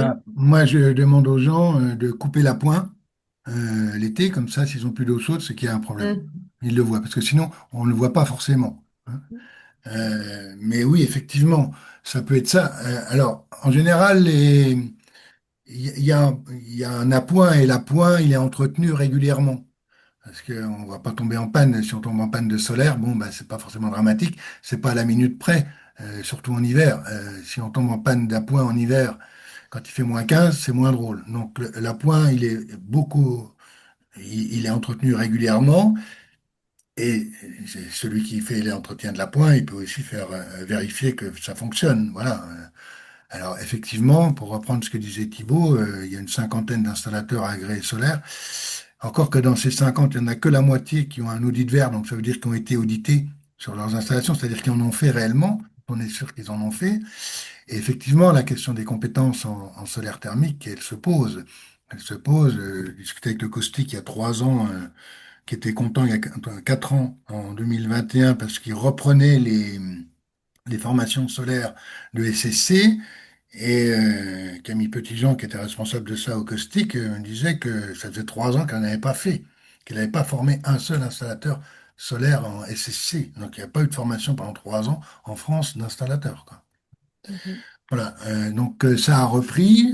Moi, je souhaite que ça se développe, hein, pas pour moi, mais ça fait plaisir de voir que c'est quelque chose qui reprend, qu'on est à nouveau sollicité pour ça.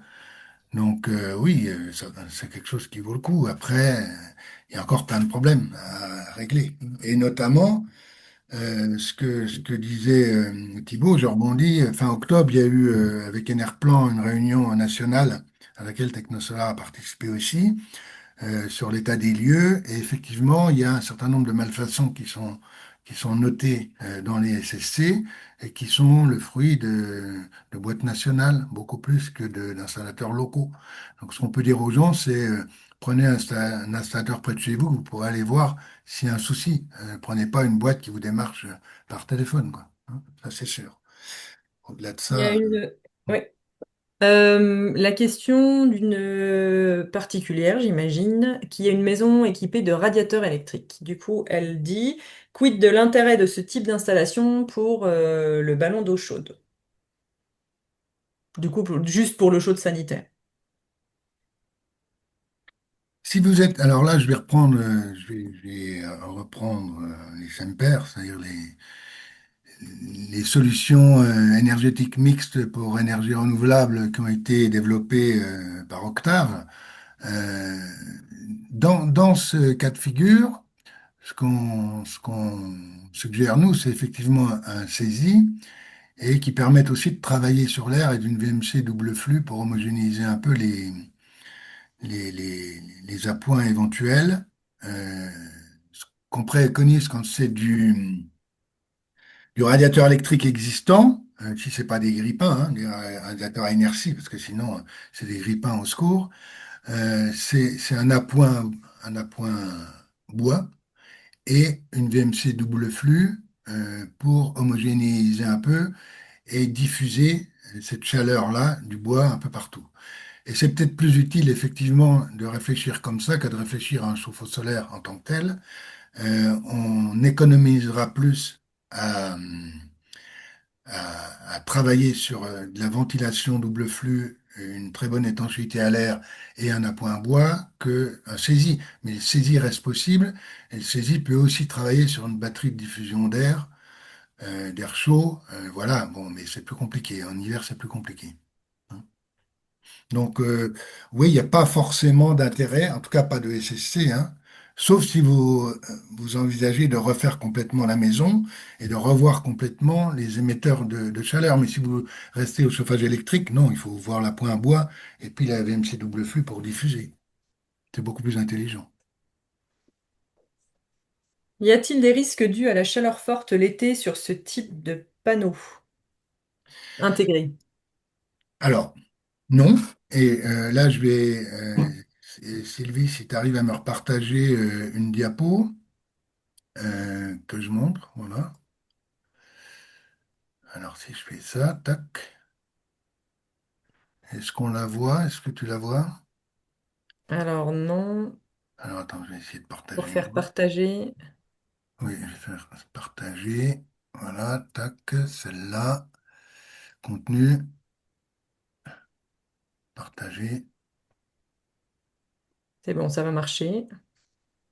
C'est bon. C'est bon? Hmm. Voilà.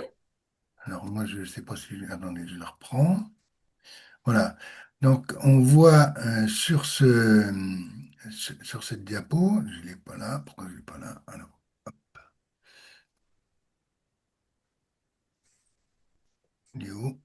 excusez-moi. On voit sur cette diapo, peu importe où vous la voyez, donc cette diapo, c'est en 2019, avec la canicule de 2019 du mois de juin, on avait 16 heures d'ensoleillement, fin juin, donc la chaleur maximale. On voit les températures des capteurs solaires toute l'année, donc de 2018 à 2019. Et on voit qu'on n'a jamais surchauffé. C'est-à-dire qu'on n'est jamais monté en ébullition sur ces capteurs. Donc, les capteurs, ils montent lentement à 100 degrés et ils redescendent lentement à 20 degrés, enfin, à 30 ou 40 la nuit même. Et on utilise deux éléments, ce qu'on appelle la marge dégradée. C'est un peu technique, mais voilà, on va casser le rendement du panneau pour éviter qu'il surchauffe. Et la nuit, on va décharger, se servir des capteurs comme radiateurs. Et avec ça, y compris en pleine canicule, sur une maison plein sud à 24 degrés, donc ça c'est des mesures à clair-lieu, il n'y a pas de surchauffe. Donc il n'y a jamais de surchauffe l'été quand c'est correctement régulé. C'est-à-dire qu'il y a des régulations aujourd'hui qui existent et qui font ça très bien. L'autre risque, mais ça David il va en parler, c'est le risque de chaleur dû à l'émission du ballon quand il est à 80 degrés dans une buanderie. David, tu peux dire un mot là-dessus, Mhm. peut-être?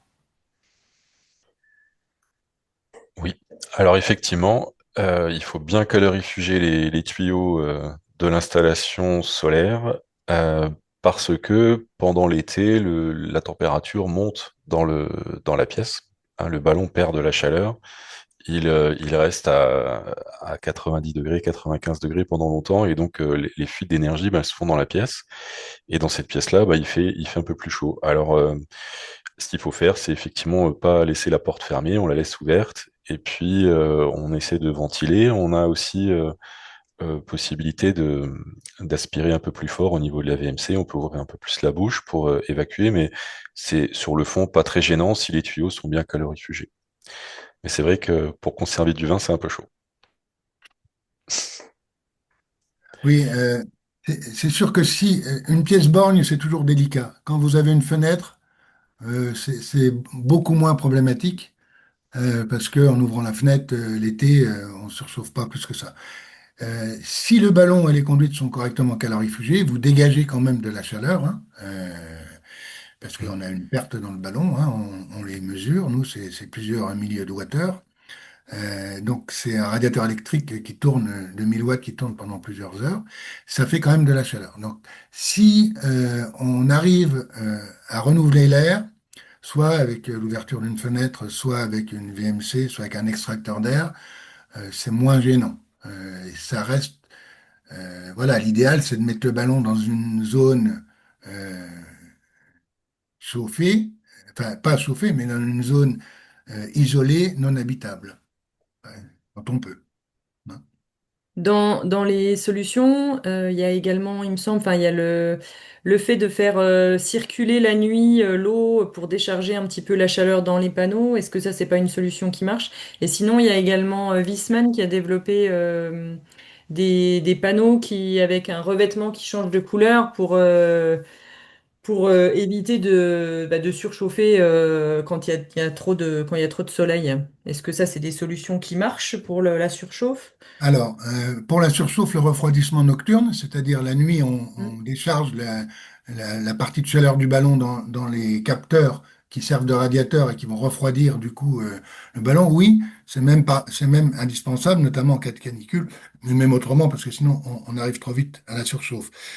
Ça, c'est un des deux éléments de la gestion des surchauffes. L'autre élément, c'est la marge dégradée. Techniquement, on laisse monter le capteur en température jusqu'à 90 degrés.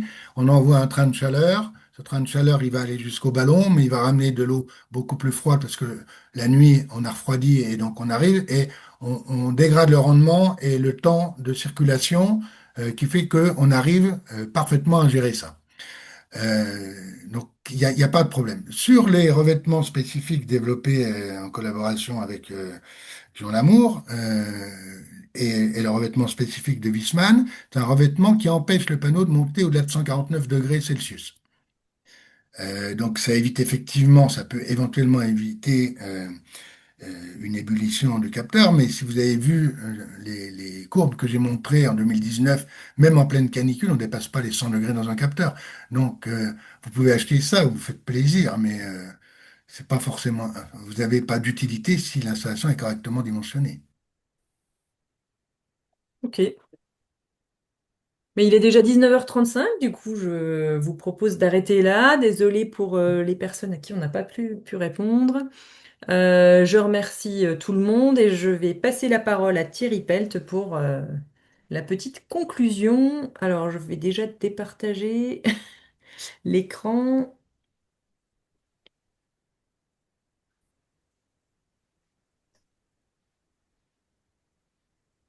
Alors,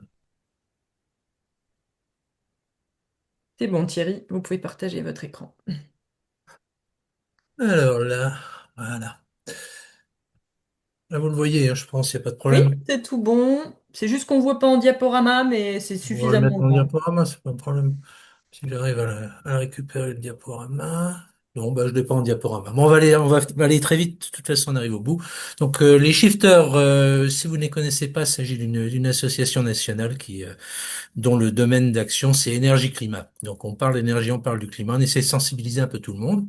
Et pour nous, le solaire thermique, c'est une composante euh, peut-être pas majeure à l'heure actuelle, mais dans le futur, elle est clairement une grosse composante du mix énergétique à développer une société, on va dire, post-carbone, quoi. Le point qui m'avait intéressé, c'est effectivement cette courbe de relance légère du chauffe-eau solaire combiné, quoi, le combiné individuel. On l'a en rouge sur cette courbe. Donc ça, ce sont des données ici du ministère Énergie et Développement Durable. Donc on voit un peu les aléas un peu de la filière en termes d'installation. Moi, j'en étais resté aux années 2000, 2008, 2010. À l'époque, on avait une crise énergétique qui avait un peu boosté la chose. Alors, vous me direz si le retour, un peu la hausse de la courbe correspond également à un problème énergétique ou pas. Ça, j'ai pas les données. Mais enfin, vous voyez que c'est assez global. Il n'y a pas vraiment de progression dans ce domaine-là. Donc c'est vraiment, pour moi, c'est vraiment une inquiétude. Comment faire, effectivement, pour que ça rentre pleinement dans le mix énergétique, sachant que bah, le solaire thermique, initialement, c'était quasiment du low-tech. Alors moi, je me souviens d'avoir fait des études avec un directeur de thèse dont c'était le sujet de thèse, on était dans les années 80. On était dans les années 80, dans les années 90, c'était encore le cas, ça bougeait pas des masses. Il y a eu donc ce petit boom années 2000. Le rendement, on a vu que bah, si c'est bien conçu et bien posé, c'est tout à fait positif. Euh, Moi, j'appuierais sur le fait que c'est quand même un faible consommateur de ressources, sans être franchement du low-tech maintenant, parce on va vers un peu plus de technologie, c'est clair. Mais en consommateur de ressources, c'est pas grand-chose. Ensuite, adapté à de nombreuses situations, bah oui, on a un peu vu les différents cas, les différentes possibilités. Ce qu'il faudrait développer, à notre sens, c'est des usages toute région, toute saison. On a vu que c'était tout à fait faisable. Les filières solides, bon, là, on a vu aussi que c'était le point faible. Donc, la solidité des filières, c'est clairement un problème. C'est pas que dans ce domaine-là, mais c'est vraiment disons, une question à mettre en avant auprès de toutes les autorités, hein. Applications industrielles, j'en ai vu passer quelques-unes. Réseau de chaleur aussi, j'en ai vu passer quelques-unes. Donc ce serait intéressant effectivement de pouvoir pousser un peu dans cette direction-là. Il y a vraiment à faire sur la chaleur industrielle quand on n'a pas besoin de beaucoup de température. Bah, c'est une solution, clairement. Et pour aller plus loin, bah, pensez à combiner avec une PAC, on n'en a pas trop parlé, mais ça doit être jouable. Et puis la géothermie, la biomasse, on en a parlé déjà. Mais voilà d'autres possibilités. Donc les shifters sont plein. Le Shift Project qui lui produit des contenus, c'est pas obligatoirement beaucoup penché sur la chaleur. On a vu pourquoi, c'est pas une part majeure de l'énergie actuellement. Pourtant, c'est un potentiel gigantesque. Donc il faut toujours garder en tête les trois dimensions du problème de la chaleur, la production de chaleur dans une société post-carbone. Donc l'enjeu national, c'est la souveraineté énergétique, c'est quelque chose de fondamental. Au niveau territorial, il y a une existence économique du territoire qui va être aussi dépendant de ces sources, de ces alternatives à des énergies carbonées. Donc ça, c'est très important. J'ai cité les différents rapports qui mentionnent toutes ces problématiques sur la résilience des territoires pour l'enjeu territorial. Et le Shift Project s'était penché déjà sur l'enjeu individuel du chauffage du logement en 2021 parce qu'effectivement, c'est une solution, on vient de le voir. Donc, moi, je vous remercie. Faut pas oublier donc que le solaire thermique, c'est une composante du mix énergétique. Il faudra qu'on le développe. C'est une nécessité absolue. Il faut que les filières suivent aussi. Voilà, je vous remercie. Franchement, c'était super parce que moi, j'ai appris plein de choses et clairement, je pense que tout le monde peut s'intéresser à ce point-là. Moi, je m'y intéresserai encore de plus en plus. Merci beaucoup d'avoir organisé ça. Merci Envirobat, merci à l'ALEC, merci à tous les intervenants. Merci. Voilà. Je remercie encore tout le monde et une bonne soirée à vous tous. Au revoir.